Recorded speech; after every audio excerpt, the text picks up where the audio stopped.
You wake up exhausted, and so does the person next to you, and your coworker, and your neighbor, and 70% of the country. But right now, in Okinawa, Japan, a 97-year-old woman just finished tending her garden. She made tea, she sat with her neighbor. She has no plans for the rest of the afternoon except to enjoy it, and she'll probably outlive most of us. That's no accident, that's not genetics. That's a completely different philosophy about what a life is supposed to look like. And today, we're going to take it apart, habit by habit, starting with the one that makes American hustle culture look like a design flaw. Habit 1. Kaizen. Stop trying to transform. Start trying to improve. New year, new me, 75 hard. The Monday that changes everything. It feels incredible. For about 11 days. Then life happens. The streak breaks, the motivation disappears, and you're back to square one. Except now you have fresh evidence that you're someone who quits. Japan has a different word for this. Kaizen. Continuous improvement. But not the dramatic kind, the almost invisible kind. 1% better every single day. That's the whole system. Toyota didn't become one of the most efficient companies in the world through massive reinvention. They did it by asking every worker every day to find one tiny thing to improve.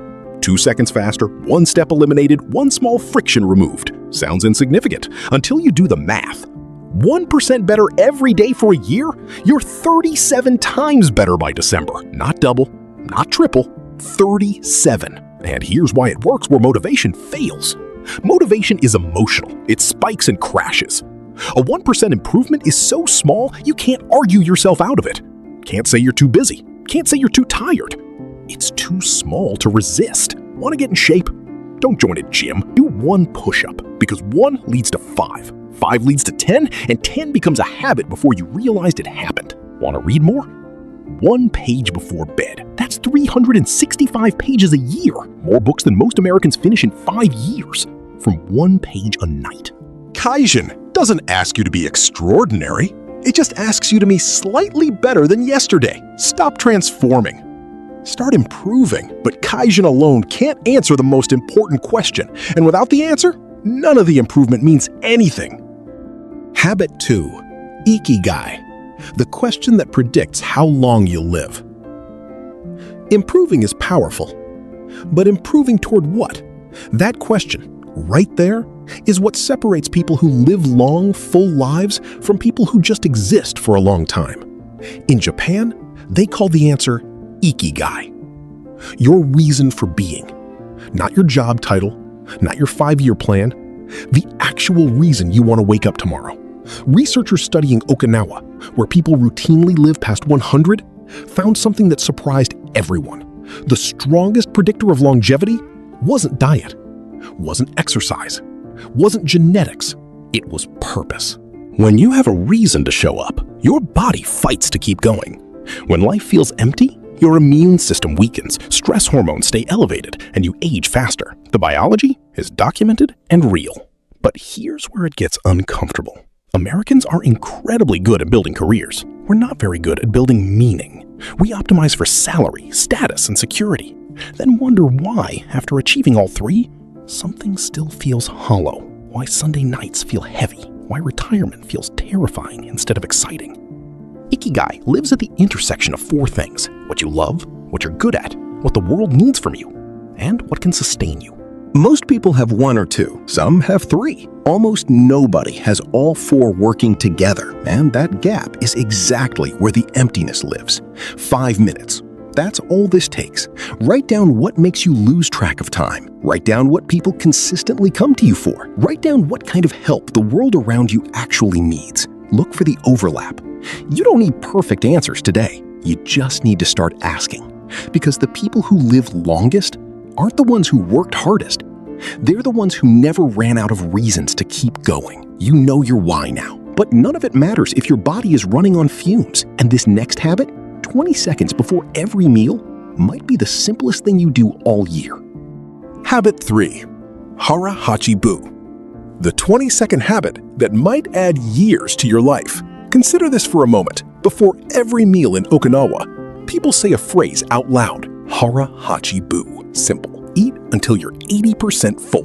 Not stuffed. Not satisfied. 80%. Said before every meal. every day for an entire lifetime, and it might be the simplest longevity habit in existence. Here's the biology. Your brain takes 20 minutes to register that you're full. So if you eat until you feel full, you've already eaten too much. That extra 20% is chronic overconsumption. Every meal, every day, compounding over decades into weight gain, inflammation, and metabolic damage. But this isn't a diet. No tracking, no restriction, no calorie counting. It's a pause. Halfway through your meal, fork down. One breath, one question. Could I stop here and feel fine? Sometimes yes, sometimes no. But just asking changes everything, because instead of eating on autopilot until the plate is empty, you're eating with awareness, treating your body like something that sends signals worth listening to. The plate doesn't know how hungry you are, your body does. In nearly every species studied, mild calorie restriction extends lifespan significantly. Not starvation, just not overeating. 10 seconds, one question, every meal. That's it. That's the habit. But here's what's interesting.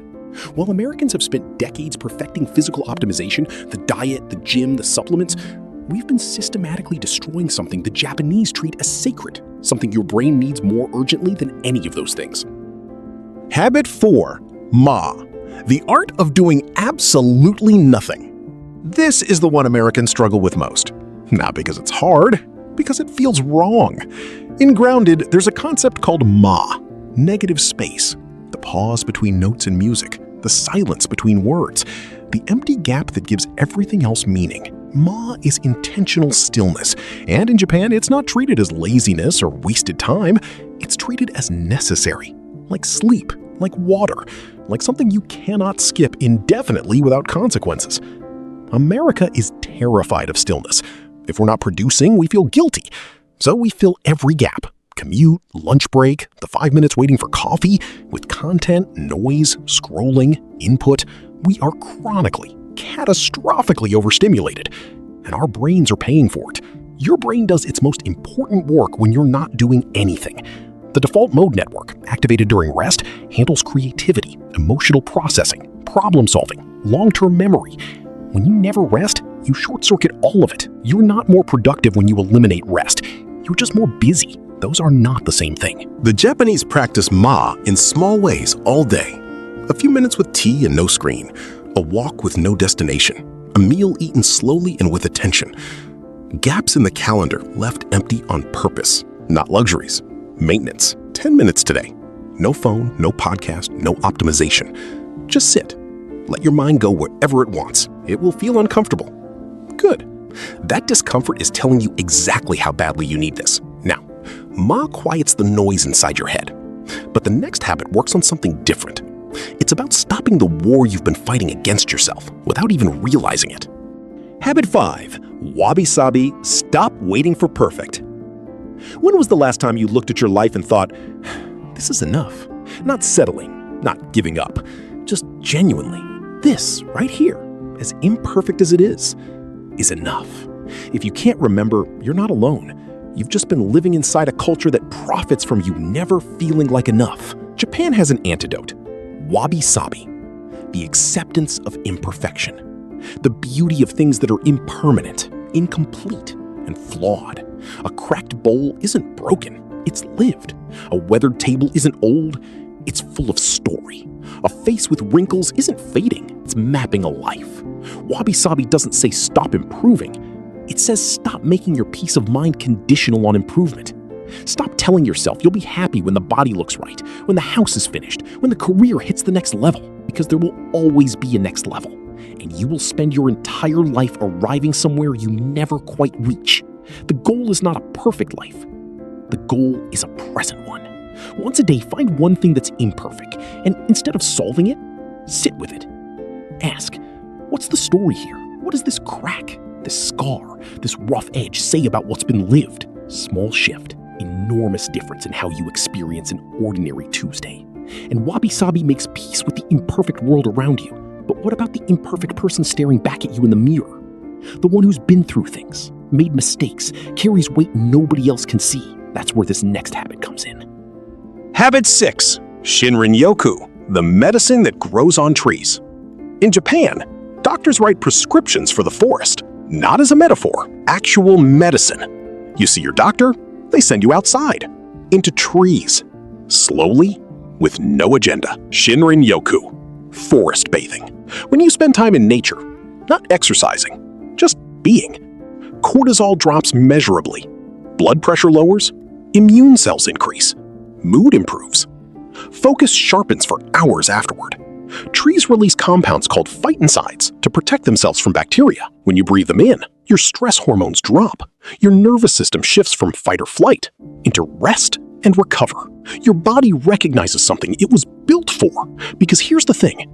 For nearly all of human history, outside is where we lived. The sealed indoor, screen-saturated, fluorescent-lit life is a very recent experiment, and your nervous system hasn't caught up. You don't need a forest. You need trees, a park, a trail, a tree-lined street. No phone, no podcast, no tracker, no goal. Walk slowly. Notice what the light does through the leaves. Listen. Smell the air after rain. Let your nervous system remember what it's like to not be needed by anything. 20 minutes. That's all the research requires to see measurable drops in stress hormones. 20 minutes. No app, no subscription, just trees. Now, everything so far has been about building something. Better habits, clearer purpose, a quieter mind. But the next habit is about something most Americans were never taught. It's about what to do when life gets hard, and you don't want anyone to know. Habit 7. Gammon. The strength nobody sees. We live in a world where struggle has become content. Vulnerability posts, hardship threads, trauma shared for likes.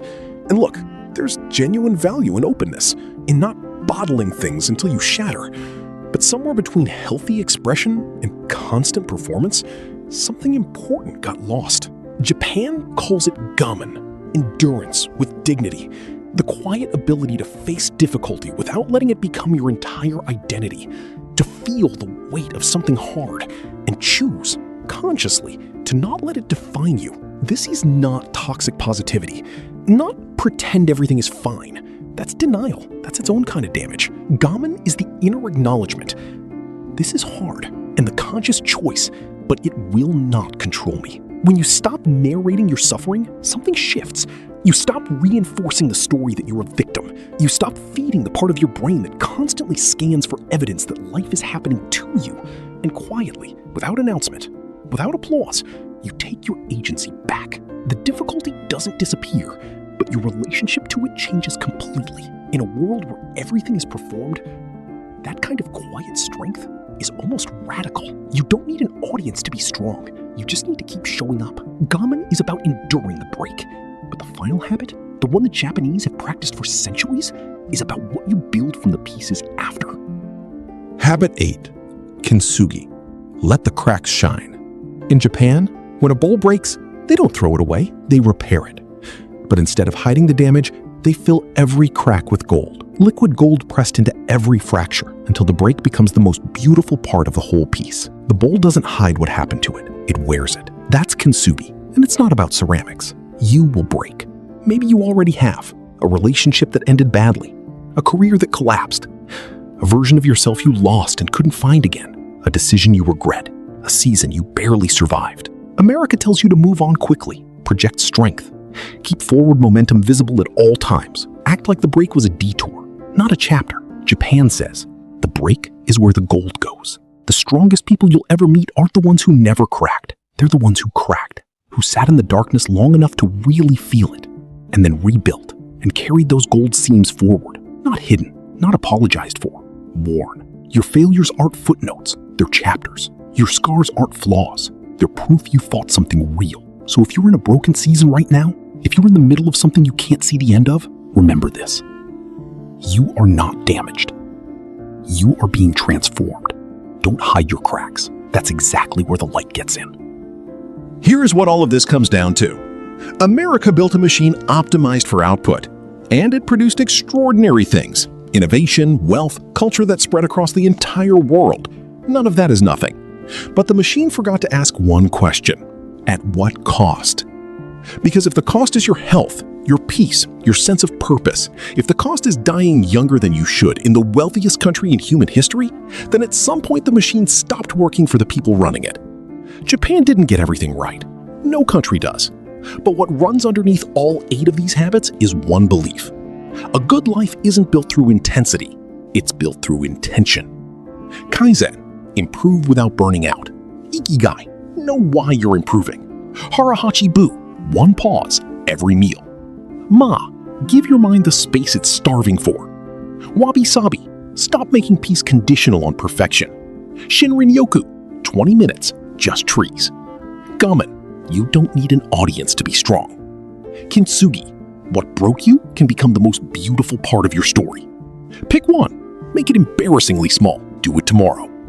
Because that's how Japan does it. Not in dramatic transformations, in years of quiet intention.